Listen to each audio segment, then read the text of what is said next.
E5 TV news కు స్వాగతం. ముందుగా హెడ్లైన్. పాక్ ప్రధాని మోదీ స్ట్రాంగ్ వార్నింగ్.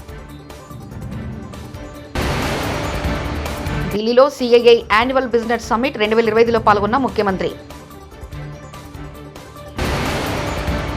మహానాడులో హైదరాబాద్ తెలంగాణపై చంద్రబాబు మాట్లాడిన మాటలకు కౌంటర్ ఇచ్చిన జగదీష్ రెడ్డి. దేశవ్యాప్తంగా విజృంభిస్తున్న కరోనా 1828కి పెరిగిన కేసులు. పాకిస్తాన్లోని ఉగ్రవాద స్థావరాలను ధ్వంసం చేస్తామని బీహార్ పర్యటన సందర్భంగా గతంలో తామిచ్చిన హామీలు నెరవేర్చాలని ప్రధాని నరేంద్ర మోదీ స్పష్టం చేశారు. పహల్గాం ఉగ్రదాడి నేపథ్యంలో ప్రతిదాడి చేసి ప్రతీకారం తీర్చుకున్నామని అన్నారు. 2 రోజుల పర్యటనలో భాగంగా ప్రధాని మోదీ బీహార్ రాష్ట్రంలో పర్యటిస్తున్నారు. అందులో భాగంగా శుక్రవారం ఆయన కలెక్టరేట్లో నిర్వహించిన భారీ ర్యాలీలో పాల్గొన్నారు. ఈ సందర్భంగా ప్రధాని మాట్లాడుతూ శ్రీరాముడు ఒకసారి మాట ఇచ్చారంటే దానికి కట్టుబడి ఉంటారన్నారు. అదే విధానాన్ని తాము అనుసరిస్తున్నట్లు తెలిపారు. आप जानते ही हैं, कानपुर के औद्योगिक सामर्थ्य में सबसे बड़ा योगदान यहां की एमएसएमई लघु उद्योगों का होता था. आज हम यहां के लघु उद्योगों की अपेक्षाओं को पूरा करते हुए काम कर रहे हैं. साथियों, कुछ समय पहले तक हमारी एमएसएमईज को इस तरह परिभाषित किया जाता था कि उन्हें विस्तार करने में भी डर लगता था. हमने उन पुरानी परिभाषाओं को बदला. కరోనా ప్రపంచాన్ని మరోసారి అతలాకుతలం చేస్తుంది. అమెరికా, సింగపూర్, హాంకాంగ్, థాయిలాండ్ దేశాల్లో ఇప్పటికే పలు ఆసుపత్రులు కరోనా కేసులతో నిండిపోయాయి. క్రమంగా భారతదేశంలో కూడా కరోనా వేగంగా వ్యాప్తి చెందుతుంది. దేశంలో 1828 యాక్టివ్ కేసులు నమోదయ్యాయి. 15 మంది కరోనాతో మృతి చెందారు. అందులో 6 మహారాష్ట్రకు చెందిన వారున్నారు. గుజరాత్లో గురువారం 6 కొత్త కేసులు నమోదయ్యాయి. వారిలో 8 నెలల శిశువు కూడా ఉంది. ప్రస్తుతం ఆ శిశువు ఆసుపత్రిలో చికిత్స పొందుతుంది. కేరళలో మొత్తం 727 యాక్టివ్ కేసులు నమోదయ్యాయి. రాష్ట్రంలో ఒమిక్రాన్ జేఎన్ వేరియంట్ LF7 కేసులు పెరుగుతున్నాయని ముఖ్యమంత్రి విజయన్ ధృవీకరించారు. తెలంగాణకు ఐటీ కంపెనీలు తీసుకొచ్చి 10 లక్షల మంది స్థానిక యువతకు ఉద్యోగ అవకాశాలు కల్పించాం. లండన్లో జరిగిన బ్రిడ్జ్ ఇండియా కాన్ఫరెన్స్లో KTR. We also made sure that we provided enough and more jobs to the local youth and local youngsters. The number of jobs when we assumed office in 2014 in tech industry alone was about 323,000. But by the time we relinquished office, that rose almost to 1 million, a whopping 10 lakh jobs. Now, also, that reflects in the numbers and performance of our technology exports. When we assumed office, the technology exports from Telangana were about 56,000 crores of rupees, Indian rupees. 56,000 crores of Indian rupees. By the time we left office, it was almost 241,000 plus 2,00,000 crores of Indian rupees. So, the kind of progress. ఢిల్లీలో CII annual business summit 2025లో పాల్గొన్న ముఖ్యమంత్రి Nara Chandrababu Naidu. Intelligence is matured, quantum computing is coming, even real-time data, either satellite. Now Government of India has made it open for private sector. Even drones have come, not only collecting data for application of any use cases. Even CCTV cameras have come, wearables have come, IoTs have come, sensors have come. All real-time data if you can collect. Tools are available to arrive decisions accuracy. Then knowledge is available. Only we need entrepreneurs. No other country is having better entrepreneurs compared to India. You write down, tomorrow we are going to rule globally and also we are going to provide services globally in the near future. That is my assessment. It is going to happen now. That's why I am saying very inspiring time. So in this background, I was Chief Minister for the 4th time and also have seen leaders also. For the country also, right time, right leader, that is Narendra Modi. That is the best advantage India is enjoying as on today.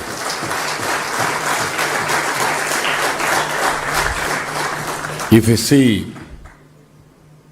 10 years back, BJP వాళ్ళు surgical strike చేసి గొప్పగా చెప్పుకుంటున్నారన్నారు. ఇందిరాగాంధీ హయాంలో కొన్ని వందల surgical strikes జరిగాయి. Congress party ఎప్పుడు వాటిని గొప్పగా చెప్పుకోలేదంటూ టీపీసీసీ అధ్యక్షుడు మహేష్ కుమార్ గౌడ్ వ్యాఖ్యానించారు. సర్జికల్ స్ట్రైక్స్ చేసి గొప్పగా చెప్పుకుంటారు. కొన్ని వందల సర్జికల్ స్ట్రైక్స్ ఇందిరాగాంధీ హయాంలో జరిగాయి. ఎక్కడ బయటకు చెప్పలే. స్ట్రాటజికల్ సీక్రెట్ అది. గద్దర్ ఫిల్మ్ అవార్డులను ప్రకటించిన తెలంగాణ రాష్ట్ర ప్రభుత్వం 2014 నుంచి 2023 వరకు ఏడాదికి ఒక ఉత్తమ చిత్రానికి పురస్కారాన్ని ప్రకటించిన ప్రభుత్వం. 2014 ఉత్తమ చిత్రం రన్ రాజా రన్, 2015 ఉత్తమ చిత్రం రుద్రమదేవి, 2016 ఉత్తమ చిత్రం శతమానం భవతే, 2017 ఉత్తమ చిత్రం బాహుబలి కంక్లూజన్, 2018 ఉత్తమ చిత్రం మహానటి, 2019 ఉత్తమ చిత్రం మహర్షి, 2020 ఉత్తమ చిత్రం అలవైకుంఠపురంలో, 2021 ఉత్తమ చిత్రం త్రిబులార్, 2022 ఉత్తమ చిత్రం సీతారామం, 2023 ఉత్తమ చిత్రం బలగం. స్పెషల్ జ్యూరీ అవార్డు ప్రజాకవి కాళోజీ బాలకృష్ణకు NTR national film award, Gaddar film అవార్డులను ప్రకటించిన తెలంగాణ ప్రభుత్వం. విజయ్ దేవరకొండకు కాంతారావు అవార్డు, మణిరత్నంకు పైడి జయరాజ్ ఫిల్మ్ అవార్డు, అట్లూరి పూర్ణచంద్రరావుకు Nagireddy and Chakrapani film award, సుకుమార్కు బిఎన్ రెడ్డి ఫిలిం అవార్డు లభించింది. Third best film Janatha garage. అలాగే 2017లో first best film Baahubali conclusion, second best film Fidaa, third best film Ghazi. అలాగే 2018లో first best film Mahanati, second best film Rangasthalam, third best film care of Kancharapalem. 2019లో first best film Maharshi, second best film Jersey, third best film Mallesham. అలాగే 2020లోకి వచ్చేటప్పటికి first best film వైకుంఠపురంలో, second best film colour photo, third best film middle class melodies. 2021లో first best film RRR, second best film Akhanda, third best film Uppena. 2022లో first best film Sitaramam, second best film Karthikeya 2, third best film Major. 2023 first best film Balagam, second best film Hanuman, third best film Bhagavanth Kesari. Special jury award ప్రజాకవి కాళోజీ. ఇవి సినిమాలకు సంబంధించిన అవార్డులు. ఇవి ఈ 10 సంవత్సరాలకు గాను. ఇది కాకుండా స్పెషల్ అవార్డ్స్ అని చెప్పి 6 అవార్డులను ఎంపిక చేయడం జరిగింది. ఈ అవార్డులో first award NTR national award. ఇది నందమూరి బాలకృష్ణ గారికి తిరుపతి జిల్లా శ్రీకాళహస్తీశ్వర ఆలయాన్ని సినీ నటుడు శ్రీకాంత్ తన కుటుంబ సభ్యులతో కలిసి దర్శించుకున్నారు. ఆలయానికి సమీపంలో ఉన్న రాఘవేంద్ర మఠంలో ప్రత్యేక పూజలు చేయించారు. అనంతరం ఆలయానికి చేరుకుని శ్రీ సోమస్కందమూర్తి సమేత శ్రీ జ్ఞాన ప్రసూనాంబికాదేవిని దర్శించుకున్నారు. వేద పండితులు వారికి వేద ఆశీర్వచనం చేసి స్వామివారి తీర్థ ప్రసాదాలు అందజేశారు.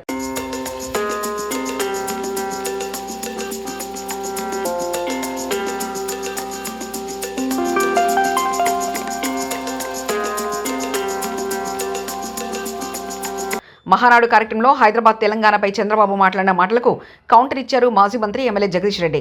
హైదరాబాద్ అభివృద్ధికి కారణం తానే అని చెప్పుకుంటున్న చంద్రబాబు వ్యాఖ్యలపై మండిపడ్డారు మాజీ మంత్రి. ఎమ్మెల్యే జగదీష్ రెడ్డి చంద్రబాబు మాటలు చాలా హాస్యాస్పదంగా ఉన్నాయని, అలానే మోసపూరితంగా కూడా ఉంటాయని, పదే హైదరాబాద్ను నేనే అభివృద్ధి చేశారని చంద్రబాబు అబద్ధాలు చెప్తున్నారు.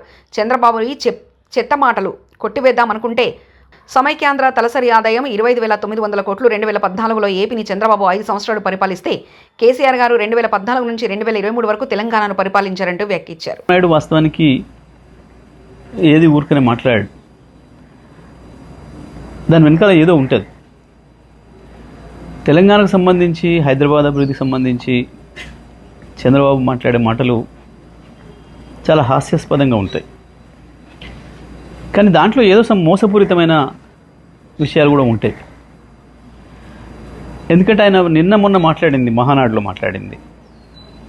అసలు అది తెలంగాణకి ఏమాత్రం సంబంధం లేని కార్యక్రమం అక్కడ. కానీ అక్కడ మళ్ళీ నిన్న మాట్లాడుతూ ఇవాళ భారతదేశంలో తెలంగాణ తలసరి ఆదాయం నెంబర్ 1 ఉంది, కానీ దానికి కారణం నేనే అని మాట్లాడడం. పదే పదే హైదరాబాదు నేనే అభివృద్ధి చేసిన. సరే, ఇవి చెత్త మాటలు లేని కొట్టేద్దామని అనిపిస్తుంది. కానీ ఒక అబద్ధాన్ని 100 సార్లు చెప్తే నిజమని నమ్ముతారు అని ఏదైతే మనం గోబెల్స్ సిద్ధాంతం గురించి వెళ్ళి మాట్లాడుకుంటున్నామో, గోబెల్స్ కూడా సిగ్గుపడే పద్ధతిలో ఉంటాయి చంద్రబాబు నాయుడు గారి పనులు, మాటలు. వాస్తవానికి చంద్రబాబు నాయుడు గారు సమైక్య ఆంధ్రప్రదేశ్లో పరిపాలన చేసిండ్రు. వారు మొత్తం కలిపి చేసింది 9 సంవత్సరాలు. 2004తోనే చంద్రబాబు నాయుడు గారి చరిత్ర ముగిసిపోయింది. సరే, వారంటే సీనియర్ నాయకుడిగా గౌరవం ఉంటుంది, అది వేరే విషయం. కానీ మాట్లాడే మాటలు విన్నప్పుడు మాత్రం చాలా చిరెత్తుకొస్తుంది.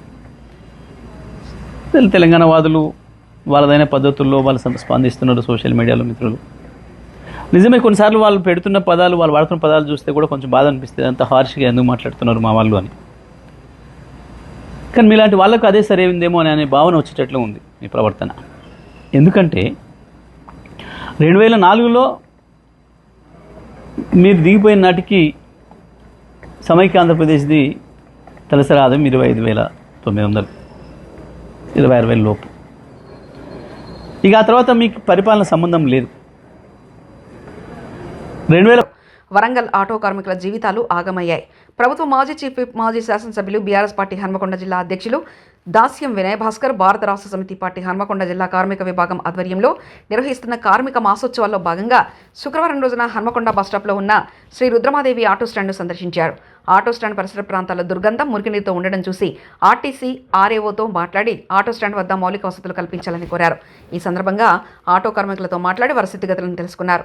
అనంతరం దాస్యం వినయ్ భాస్కర్ మాట్లాడుతూ 18 నెలల కాలంలో కాంగ్రెస్ ప్రభుత్వం ఆటో కార్మికుల పొట్టకొట్టిందన్నారు. సంక్షేమ పథకాల అమలుకు మేము వ్యతిరేకం కాదని, కానీ మా ఆటో కార్మికుల జీవనోపాధి సంగతి ప్రభుత్వం మరిచిందని ఆవేదన వ్యక్తం చేశారు. కార్మిక మాసోత్సవాల భాగంగా ఆటో కార్మికుల స్థితిగతులను అధ్యయనం చేశారు. జీవనోపాధి కోసము, పుట్టగూడు కోసము నడుపుతున్న ఆటోలకు కూడా జర సరఫరా చేయాలని మా రిక్వెస్ట్. నేను ఇక్కడికి వచ్చినాను, వాళ్ళ ఆటో స్టాండ్ అంతా కూడా బురద దూరంగా బురద ఉంటే పర్వాలేదు, చాలా ఇక టాయిలెట్ అవి సేఫ్టీ ట్యాంక్ ఇది ఉంది. కొంచెం అది మీరు ఎట్లా చేస్తారో ఇన్ కోఆర్డినేషన్ విత్ కార్పొరేషన్ మీరు అది కొంచెం చేయాలి. నాకు చాలా రోజుల నుంచి కూడా చెప్తుండ్రు, కానీ ఇక మీ నోటీస్కి తీసుకొస్తే సెట్ అవుతుందని. అదే ఇప్పుడు నేను I don't want to make an issue, but I want to bring autos issue to your kind notice. Okay, అది జర ఇమీడియట్గా చేసేయండి. మా యూనియన్ వాళ్ళు వచ్చి మీకు రిప్రజెంటేషన్ ఇస్తారు. Please look in to that. Okay, ఇప్పుడు వస్తాను. Thank you. సంగారెడ్డి కలెక్టర్ కార్యాలయంలో దివ్యాంగుల ఆర్కెస్ట్రా బృందానికి కలెక్టర్ క్రాంతి వల్లూరు 1,16,610 రూపాయల ఆర్థిక సహాయాన్ని అందజేశారు. ఈ సందర్భంగా జిల్లా కలెక్టర్ క్రాంతి వల్లూరు మాట్లాడుతూ దివ్యాంగులమని కలత చెందకుండా మనోధైర్యంతో ఉండాలని తెలియజేశారు. దివ్యాంగుల కొరకు ప్రభుత్వం ప్రత్యేకంగా సంక్షేమ పథకాలు అమలు చేస్తుందని, వాటిని అందరూ సద్వినియోగం చేసుకోవాలని కోరారు. ఈ కార్యక్రమంలో జిల్లా సంక్షేమ అధికారి లలితాకుమారి, వయోవృద్ధుల దివ్యాంగుల శాఖ ఫీల్డ్ రెస్పాన్స్ అధికారి సతీష్, దివ్యాంగుల లక్ష్మీ నగేష్, భాగ్య, పద్మ, సరుజ తదితరులు పాల్గొన్నారు.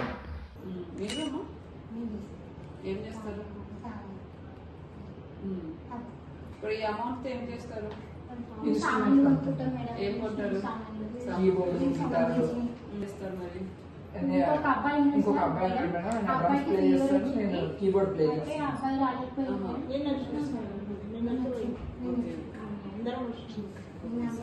చేస్తాను.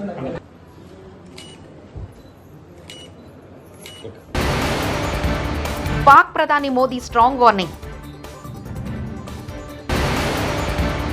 ఢిల్లీలో సిఐఐ యాన్యువల్ బిజినెస్ సమ్మిట్ 2025లో పాల్గొన్న ముఖ్యమంత్రి. మహానాడులో హైదరాబాద్, తెలంగాణపై చంద్రబాబు మాట్లాడిన మాటలకు కౌంటర్ ఇచ్చిన జగదీష్ రెడ్డి. దేశవ్యాప్తంగా విజృంభిస్తున్న కరోనా, 1828కి పెరిగిన కేసులు. ఇవి బులెటిన్ విశేషాలు. చూస్తూనే ఉండండి E5 టీవీ న్యూస్.